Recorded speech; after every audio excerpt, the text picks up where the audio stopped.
With the changes in the recent budget announced by the Chancellor George Osborne, it's very consistent with what we have as a business looking at how individuals, when they're looking to retire or look at saving for their retirement, that they have numerous different facilities to take that income in retirement.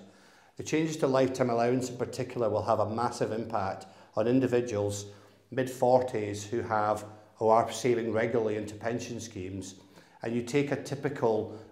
pension scheme of 250,000 with an individual paying 10,000 a year, by 67 or so, we believe that they will exceed the lifetime allowance, and that's not using factors that are particularly out of the ordinary. Changes to personal savings allowance has meant that individuals who historically had cash ISAs may look to change the strategy, moving them to stocks and shares ISAs and getting a dividend or a yield from them in a more efficient manner at a higher level may be the route to go. And changing cash havens to non-ISA investments may still give them the same effect.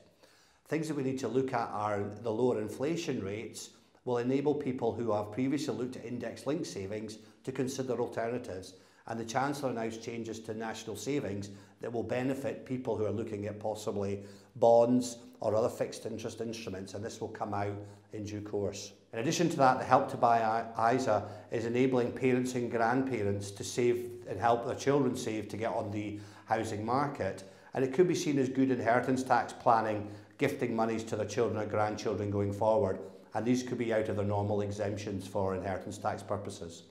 The Chancellor's thinking with regards to capitalising annuities or individuals who are already receiving retirement income will present great opportunities for clients. The key things we need to look at are how the capital will be taxed, whether it can go into pensions, and who they can sell the capital value to. But it is effectively reversing things like lifetime settlements that have been in place, and it will offer an opportunity for clients and people out there to look at different ways of funding that. Also, there's a change within the budget announced that the Chancellor is going to look very closely at deed of variation, and we'll be working very closely with our solicitor contacts to find out the finer detail from that front.